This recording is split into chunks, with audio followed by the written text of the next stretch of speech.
বিএসআপাকে বাদ্যবিদ্যার বিএসআপাকে তার জ্বালাময় বক্তব্য রাখার জন্য সবিন অনুরোধ করছি। বিএসআপা বই নাই, রাজপথের নাই, দেবিদ্যারের বই নাই। সবাইকে সুন্দর বক্তব্য হবে।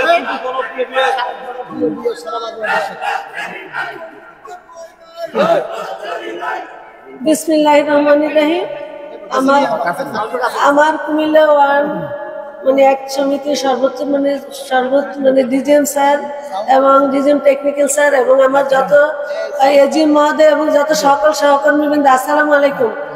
এখানে আসলে আমাকে কথা বলতে বলছে, আমি কিছুই বলবো না, আমি দুই একটা কাজের কথা বলবো, আমাদের কষ্টের কথা বলবো। যেহেতু দেনা পাওনা কি নিয়ে আমরা নামছি সবকিছুই অবগত আছে। গত পূর্বে 2 দিন, তার আগে 7 দিন, এখন এই দ্বিতীয় কর্মদিবস চলছে। আমি একটা কথাই বলবো, যেহেতু মালামাল নিয়ে কথা উঠছে, আমি যখন 18 সালে বিএস হই, 18-19 বছর অর্থ বছরের মালামালের একটা আসছে, ওইখানে আমাকে স্বাক্ষর দিতে হবে। আমাকে কিছু লেজার বাইন্ডার, কিছু চাবি, কিছু রিডিং বাইন্ডার দেওয়া হয়েছিল। আমি তো তখন নতুন, আর আসলে নতুন হিসাবে কি করতে হয় এটা কেউ আমাকে বলে নাই। আমি সুন্দর করে লিখে দিছি যে এই লেজার বাইন্ডার এবং রিডিং বাইন্ডার পূর্বের মতো মানসম্মত নয়। যখন আমি এটা বলছি, আজকে আমার আমি আরেকটু পিছনের দিকে যাই। যেমন আমি যখন ক্লাস 6-এ ছিলাম, আমার ছোট ভাই ক্লাস 5-এ, উনি তখন একটা ব্যাখ্যা ছিল, সেদিন বেশি দূরে নয় যেদিন মানুষ মঙ্গল গ্রহে যেতে পারবো। তখন আমি আমার ছোট ভাইকে বলছি, ভাই এটা কেমন লাগছে? কয় আফা, আমি যদি স্কলারশিপ নাও পাই, আমাকে বড় আফাটাকে কয়, বড় আফা আমি যদি স্কলারশিপ নাও পাই, কিন্তু আমার এই ব্যাখ্যার কথাটা পত্রিকায় উঠবে। ও এমন বলেছিল। আজকে আমি সকলেই মালামালের কথা বলে, কিন্তু সেদিন আমি একজনের সাপোর্ট পাই নাই। তখন পিছন থেকে অনেকেই বলছে নতুন বিএস হয়েছে তো কি লিখবে কিছুই বুঝে নাই। কিন্তু আজকে আমার অনেক ভালো লাগে, অনেক গর্ব যে আজকে এই মঞ্চে দাঁড়িয়ে সবাই বলছে মালামালের কথা। সেদিন বলাতে আমি কোনো সাপোর্ট পাই নাই। আর আজকে আমি আর একটা কথা বলবো, কাজের কথা না। এখানে গতকালকে ডিজিএম টেকনিক্যাল স্যার বলছে যে সবসময় শুধু বক্তৃতা না, কৌতুক, কবিতা বা কোনো কিছু দিয়েও আমরা শুরু করতে পারি। আমি এই আন্দোলনের আমি ফরিদ স্যারকে একটু করি। আমার একটা ছিল, কবিতা মুখস্থ ছিল, এটা হচ্ছে 2 বিঘা জমি, যেটা স্যার এটা দিছে।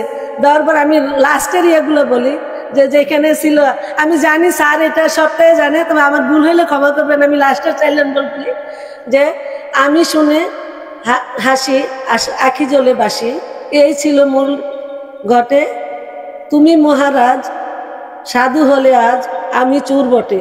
তো এটা এখানে আমরা যদিও আমরা সাধু হয়েছি, কিন্তু আমরা চোর। কারণ আমাদের সাধু সততার, আমাদের পরিশ্রমের ফল নিয়ে আরবি সাধুর জায়গায় আছে। যারা মহারাজ 2 বিঘা জমি চুরি করে সে হয়েছে সাধু, আর একটা আমের বিনিময়ে হয়েছে চোর। মালিকের যে বাগানের মালিক, যে 2 বিঘা জমির মালিক, সে হয়েছে চোর। আর আমাদের অবস্থাটা এই অবস্থায় দাঁড়াইছে। আমরা সৎ থেকেও আমাদের সততার রেজাল্ট বা কর্মফল কোনো কিছুই ভোগ করতে পারছি না। আমরা কাজ করি, এরা ফল ভোগ করে। আমরা আজকে এখানে কি করি না করি ওদের কোনো নাই। ওদের আমাদের একটা স্যার ছিল, আরি স্যার ছিল, তৌফিক স্যার, যারা সিনিয়র ওনারা অনেকে জানবেন, এখানে অনেক স্যারেরা নতুন জানে না। উনি বলতো যে আরবি হয়েছে আমাদের মা বাপ, আর আমরা হয়েছি কুত্তার বাচ্চা। এই হলো আমাদের আমার সবসময় আমি এই স্যারের কথাটা মনে পড়ে যে ঠিক এরা যেটা বলে এটাই আমি করেছি। ওরা মা বাবা আর আমরা কুত্তার বাচ্চা, এই হচ্ছে আমাদের অবস্থা আসলে এটাই।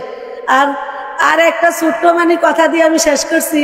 এখানে আবার বলবো যে এখানে তো ওর হাজবেন্ড টিচার, এই জন্য মনে হয় স্কুলের একটা কথা উঠছে। এক কিন্ডারগার্টেনের এক টিচার ওর স্টুডেন্টদেরকে বলছে পদ্মা সেতু কোন নদীর তীরে অবস্থিত? তো সব স্টুডেন্টরা বলতেছে পদ্মা সেতু পদ্মা নদীর তীরে অবস্থিত। ম্যাডাম বলতেছি কি না, এটা হইতেই পারে না। কেন? পদ্মা সেতু বুড়িগঙ্গার তীরে অবস্থিত। এখন বলতেছে না ম্যাডাম আপনি ভুল বলতেছেন। না, এটাই ঠিক, আজকে থেকে তোমরা বলবা পদ্মা সেতু বুড়িগঙ্গার তীরে অবস্থিত।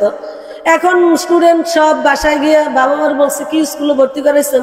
ম্যাডাম বলতেছে পদ্মা সেতু নাকি বুড়িগঙ্গার তীরে অবস্থিত। আর এখন আর আমরা বলছি যে না পদ্মা নদীর তীরে অবস্থিত। তখন সব গার্জিয়ান আসছে স্কুলে, আইসা সভাপতি প্রিন্সিপালের রুমে ঢুকছে, কি টিচার নিয়োগ দিচ্ছেন, পদ্মা সেতু কোন নদীর উপর অবস্থিত, টিচার এইটাই তো বোঝে না। তখন বলছে কি হয়েছে, আপনার ম্যাডাম শিখাইছে স্টুডেন্টরে যে পদ্মা নদী তো পদ্মা সেতু তো বুড়িগঙ্গার তীরে অবস্থিত। কয় গত 6 মাসের এই স্কুলের বেতন বন্ধ, যতদিন বেতন চালু না হবে বা বেতন আপনারা পরিশোধ না করবেন ততদিন পদ্মা সেতু বুড়িগঙ্গা নদীর উপরেই থাকবে। আর আমি এটা ধরে শেষ করতে চাই, আর আজকে 47 বৎসর আমরা এই অবস্থায় আমরা আছি, তাহলে আমরা মানে আরবির কোন নদীর তীরে বা কোথায় নিয়ে দাঁড়া করাবো, আরবি একটু দেখুক বা শুনুক আমাদের কথাগুলো, এইটা হলো আমার একটা অনুরোধ। আরেকটা কথা বলি, আমার সুযোগ হয় কিনা, আমার এক বিলিং সহকারী বলছিল আরবি প্রত্যেক বৃহস্পতিবারে তথ্য চায়। তো স্বভাবত আমরা যারা বিলিং সুপারভাইজার, আমার মাথা গরম থাকে, তাড়াতাড়ি করো, 4টা বেজে গেছে, 2টা বেজে গেছে, তথ্য দিতে হবে। তখন ও আছে কিনা জানি না, বর্তমানে সে ইয়াতে আছে, স্যারের আপনার মুরাদনগরের শিরিন। সে বলছে আফা এত মানে আফা বলে নাই দিদি, ওই দিদি এখন নাই, দিদি এত তাড়াতাড়ি করেন না, একটু সময় দেন, আমরা প্রয়োজনে বিল্ডিংটাও লাগতে পারবো। আমরা বিল্ডিং সহকারী পারি না, আমরা বিল্ডিংটাও লাগতে পারি।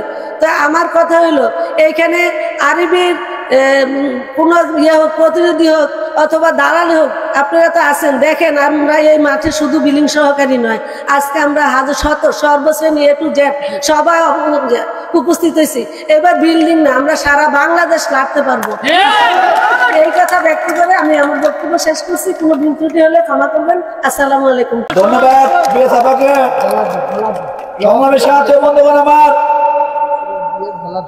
আজকের এই গণ আন্দোলন 47 বছরের শোষিত বঞ্চিত মানুষের কথা বলার আন্দোলন। আমাদের কণ্ঠ স্তব্ধিত করা যাবে না। আমরা আন্দোলন সফল না হওয়া পর্যন্ত মাঠ ছাড়বো না ইনশাল্লাহ। জয় বাংলা, জয় বঙ্গবন্ধু মুজিবের বাংলায়।